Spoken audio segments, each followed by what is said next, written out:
looked like a shadow. When I got to the room, it was empty, and David was behind me, chasing that same shadow.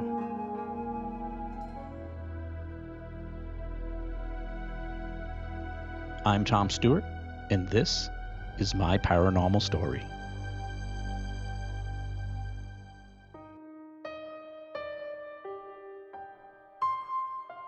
Before I start this episode, I want to thank you for listening. And if you really like my stories and would like to show your support, you can buy me a coffee.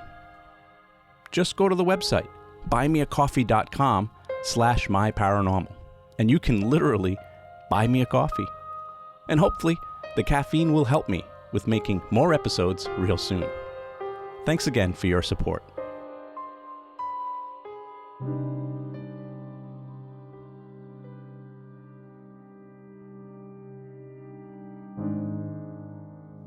During my time as a paranormal investigator, I spent many a night surveying private homes, exploring historic locations, collecting data in old theaters, museums, castles, and even forts. But I've learned you always find the most paranormal activity in the places you least expect it. Occasionally, we would get requests to investigate places of business. Usually they'd be old mills or small old gift shops. But one time back in 2010 or so, two women who worked in a large office building contacted Rise Up Paranormal about the activity they and their coworkers were experiencing in their workplace in Barrington, Rhode Island. Barrington is a coastal town on Narragansett Bay, just southeast of Providence and bordering the state of Massachusetts. It was mostly a fishing and farming town until the mid-1800s, when several brickyards were built, and that attracted more workers and more residents to the area. In the 1900s, Barrington became known as a great place to raise a family, and more homes and businesses and schools were built. Today, with a population of over 16,000, they're nationally known for their school system. In fact, the business we would end up investigating is built inside of a former brick school building.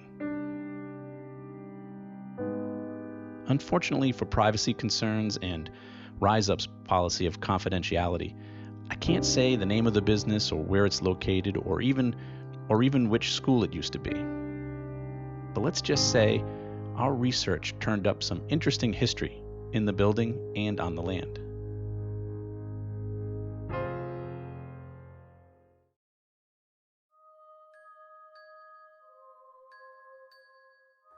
The office building is quite large. It's a brick building that still looks like the old school, but on the inside, it had been completely remodeled. It has 2 floors with several different businesses inside. And the women we were contacted by worked on the 2nd floor on one side of the building. But they said that workers from other offices in the building had also had experiences there.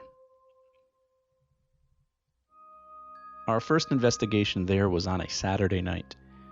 The entire building was empty, and we would be spending most of our time in the offices they worked in.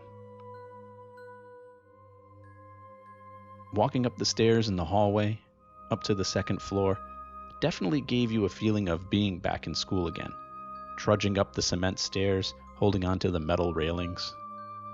The hallway doors were heavy, with small vertical windows like you'd see in a school. But everything else felt modern and up to date. As we walked into their office space, the first room we encountered was a small lobby/waiting room.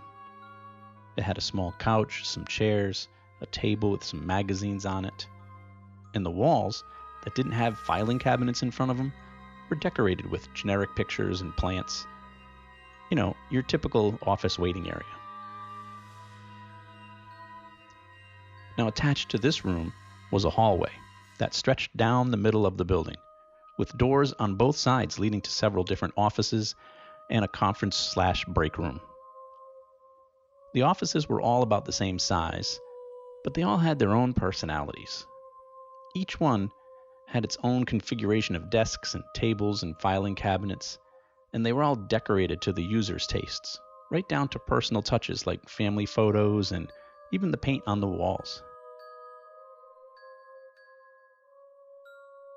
The conference room had a large table with 8 or 10 chairs around it, and a counter against one wall with a fridge, microwave, and coffee machine. And this room, for some reason, still had some of the old charm from the school, with some of the original brickwork and wooden beams still visible as part of the design. The rest of the building, though, was just a typical office space type of business. And I imagine the rest of the building was similar to this space, but we didn't have access to those areas, just this one. Overall, from the looks of it, this seemed like a nice, comfortable place to work.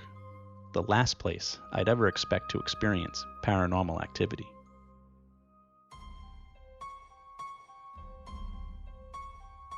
We set up our usual infrared cameras and night shot camcorders to record video, and audio recorders to capture any sounds, and we all took turns setting off to different rooms to see what we could experience. One of the common themes to many of the experiences they reported to us was that of a little boy. Several workers had claimed to have heard a little boy's voice in the hallways and in their offices. And a couple of the workers had even claimed to see shadows that resembled a little boy. The first area we decided to investigate was the main hallway. A few of us were sitting and standing in the hallway conducting an EVP session, hoping to capture audible responses to our questions on the audio recorder. When suddenly, I saw someone walk across the hallway from the waiting room into a storage room. It looked like a black shadow. And at first I thought, it must be David. David DaCosta is one of the co-founders of Rise Up Paranormal, and I knew that he was at that end of the building. So I decided to walk down there just to check. And when I got to the end of the hallway, I saw David walking towards the storage room too. He saw the same shadow I did. And when we both went into the room, there was no one in there. Just a bunch of boxes, filing cabinets, old office furniture, no other way in or out. But we were both convinced that we saw someone or something walk into that room. Naturally, we decided to do an EVP session in that room, but we didn't come up with anything until later, when we reviewed audio. I had left a recorder in that room for the entire night, and it captured some strange sounds. It almost sounded like someone was whispering as they were walking past the recorder. I can't make out what it is saying, but you can hear the investigators in the background down the hallway. Here's the recording. Give it a listen.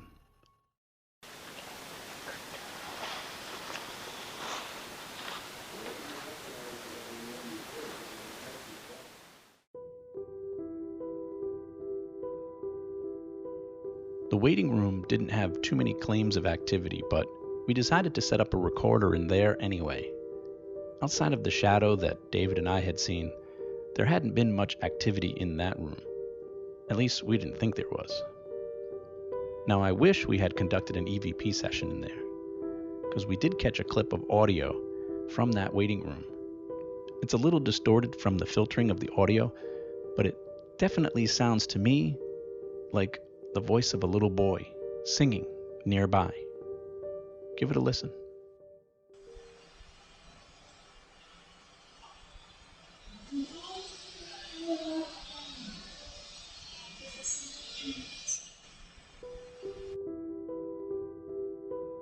As the investigation continued, we went from room to room conducting EVP sessions, while always having video and audio going in the other rooms. The big conference room was our home base, like central command. It was basically where we kept all the monitors and equipment, and we'd all take turns sitting at the table watching the camera feeds, taking notes, keeping track of where everyone is, standard stuff. But even though this was the room we were working from and wasn't being investigated, we still had a recorder going in the room, just in case. And I'm not sure which of us was sitting in there alone watching the monitors at the time of this recording, But this was the audio that we captured on the recorder in that room. Now that's got to be one of the most interesting EVPs I've ever heard, to be honest. Here it is one more time.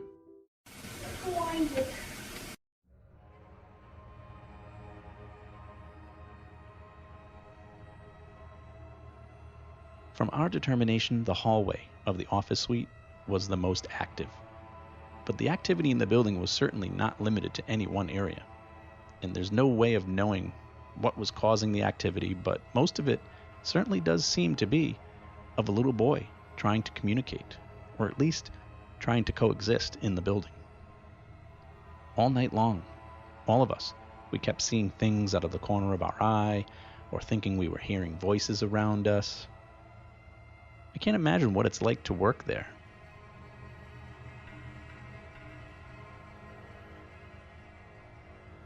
Anyway, there's one last piece of audio that always gives me goosebumps. On this one, you can hear a couple of investigators on tape, just talking to each other in the main hallway.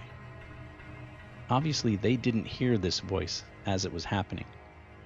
But on the recording with them, it sounds like a little boy is saying something. And I've listened to this audio at least 100 times. I've used different filters and amplifications, and I'm convinced this is a little boy saying, "Get out."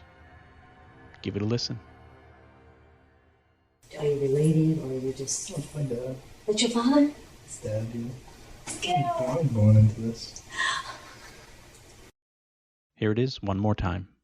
Are you related, or are you just... That's my dad. That's your father? It's dad, dude. Get out. I'm going into this.